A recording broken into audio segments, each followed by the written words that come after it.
पहले ऑफिस से जल्दी इसलिए आया कि क्रिकेट का मैच देखना था। जो ही टीवी ऑन किया, पूज्य पिताजी पधारे, रिमोट उठाया और चैनल चेंज करके सीआईडी लगा के बैठ गए। अब मेरी इतनी हिम्मत नहीं है कि मेरे बाप के हाथ से रिमोट लेकर के चैनल चेंज कर सकूं। मैं चुपचाप वो देखने लग गया। इतने में मेरी माता श्री, उसने रिमोट उठाया और चैनल चेंज करके बड़े अच्छे लगते हो लगा दिया। अब इतनी हिम्मत मेरे बाप की भी नहीं। थोड़ी देर में बहू रानी यानी धड़कन मेरी जिंदगी की आई। उसने रिमोट उठाया और अपने पसंदीदा क्राइम पेट्रोल लगा के बैठ गई। अच्छा, अब क्राइम पेट्रोल देखती लुगाई के हाथ से रिमोट चेंज करने की हिम्मत तो न तो मेरे माँ बाप की और न मेरी, तो हम तीनों मिलकर के वही चैनल देखने लग गए।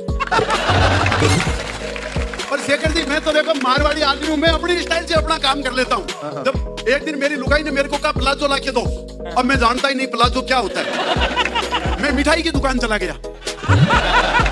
मैंने सोचा जैसे पिज्जा होता है वैसे ही प्लाजो। मिठाई वाले ने मेरे को ऊपर से नीचे तक देखा, बोला बेटा ये खाने की चीज नहीं है, पहनने की चीज है। अरे मैंने कहा होता कैसे बताओ? अरे बोले कुछ नहीं, सरकारी स्कूल में जिसको पजामा कहते हैं उसी को कॉन्वेंट में प्लाजो कहते हैं। मैंने फट आइडिया लगाया, गुगी जी मैं बापूजी का एक पजामा सूख रहा था, उसको कलर कराया पिंक और ला करके लुगाई को टिकाया। मैंने कहा ये ले तेरा प्लाजो। अब वो तो प्लाजो पहन के गली में घूम रही है, बापूजी पजामा ढूंढते घूम रहे हैं। माँ बापूजी को ढूंढते घूम रही है और मैं आराम से बैठ करके टीवी देख रहा हूँ। मतलब घर में जब टेंशन हो जाता है तो हमारे चाय बन जाती है, तो मैं चाय पीते हुए देख रहा हूँ। शेखर जी, हमारे घर में चाय सिर्फ 2 टाइम बनती है, एक जब घर में कोई टेंशन हो और दूसरा जब कोई टेंशन नहीं हो। शेखर जी, पिछले दिनों मेरे घर में एक ट्रेजेडी हुई। मेरी दादी जी रात को एक्सपायर हो गई। दूसरे दिन और बड़ी ट्रेजेडी हुई, वो सुबह 7 बजे वापस जिंदा हो गई।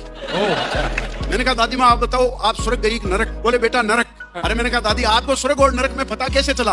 बोले बेटे वहां 8 घंटे रही, किसी ने चाय का ही नहीं पूछा। वो जगह स्वर्ग तो नहीं हो सकती शेखर जी। अपने हिंदुस्तान में आधी रात को कोई अपने घर में आ जाए तो भी अपन चाय ऑफर करते हैं। और शेखर जी, ब्रिटिश राज में अंग्रेजों ने पूरी दुनिया को मुफ्त में चाय पिलाई, लत लगाई। अब तो हालत यह हो गई कि बिना चाय पानी के किसी डिपार्टमेंट में कोई काम हो ही नहीं सकता। आप कहीं जाओ, उनको चाय पानी की मेहरबानी कर दो तो वो तुरंत दूध का दूध और पानी का पानी कर देंगे, और नहीं तो घूमते फिरो। शेखर जी, अर्चना जी, मैंने आपके चाय पानी की व्यवस्था कर दी है, थोड़ा ध्यान रखिएगा। लेकिन आजकल मैं नई समस्या से जूझ रहा हूँ। मेरा अभिनंग यानी मेरी लुगाई अपने बच्चों के संग पीर गई हुई है। मेरे को चाय बनानी नहीं आती। मैंने फेसबुक में लाइव किया, मैंने कहा कि कुकर चढ़ा दिया है, मेरे को चाय बनानी नहीं आती, बताओ कितनी सीटी लगाऊं? तुरंत एक कमेंट आया, बोले बेटा जब कुकर में ऑलरेडी एक सीटी लगी हुई है तो दूसरे क्यों लगा रहा? दूसरा कमेंट आया, बोले यार एक चाय के लिए इतना काय का लफड़ा फालता है, खिड़की खोल के सीटी बजाओ, पड़ोसन आ जाएगी, दे जाएगी, समस्या मिट जाएगी। और यदि बीबी को पता चला तो 15 दिन बाद आनिया वो कल ही आ जाएगी, समस्या खत्म। लेकिन शेखर जी, दूसरी समस्या है। आजकल तो रईस बनने का, अमीर दिखने का सबसे सस्ता तरीका है, घर में कुत्ता ले आओ। खरीद सकने की औकात है तो ठीक है, नहीं तो किस्तों पे ले आओ। शेखर जी, जब पाकिस्तान में बकरा किस्तों में मिल सकता है तो इंडिया में कुत्ता किस्तों में क्यों नहीं मिल सकता? सही कह रहा हूँ गुप्पी बाजी। हालांकि आजकल मैं भी जयपुर में शहर में रहने लग गया, गांव से आया। हमारी कॉलोनी की औरतें मॉर्निंग वॉक पे जाती है तो अपने कुत्ते को साथ ले जाती है। मेरी घरवाली भी उनके साथ मॉर्निंग वॉक पे जाती है। अब हमारे घर में कुत्ता नहीं, वो रोज मुझे ले जाती है। शेखर जी, कई दिन तक तो मुझे इस सम्मान का पता ही नहीं चला, और बाद में पता चला तो मैंने सोचा अपने को भी स्टैंडर्ड मेंटेन करना है। वाइफ ने कहा हम कुत्ता लाएंगे। मैंने कहा क्यों? बोले घर की रखवाली के लिए। मैंने कहा मेरे होते हुए? बोले नहीं, कोई बढ़िया नस्ल का लाएंगे।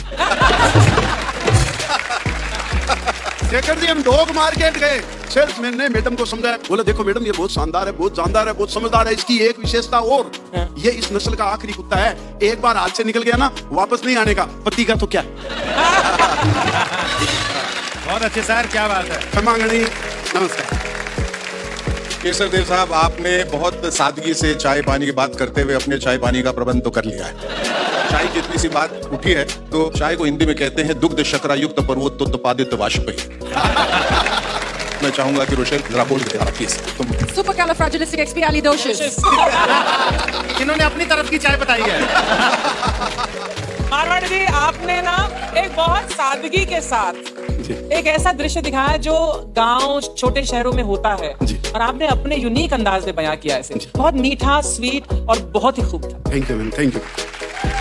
केसर देव जी, सबसे पहले तो आप बताइए, जयपुर से आते हैं, मारवाड़ी हैं। जी जी। तो मारवाड़ियों के लिए एक चीज बहुत मतलब मशहूर है कि बचत बहुत करते हैं। जो 10,000 कमाता है ना जी मारवाड़ी, वो 12,000 की सेविंग करता है, पता नहीं कैसे करता है। जब आपकी बीवी खर्चा करती है तो कैसे बर्दाश्त करते हैं आप?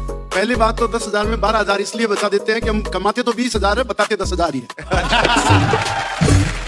और रही बात बीबी के बचत की, तो बीबी के खर्चा तो देखो कोई कंट्रोल कर नहीं सकता, लेकिन लुगाई है जो मारवाड़ी की, वो हमेशा भगवान से प्रार्थना करती है कि हे भगवान, मुझे कुछ नहीं चाहिए, बस मेरे हस्बैंड को खूब कमाई दो, खूब धन दो, इससे कैसे निकलवाना है वो तो मेरे को आता है।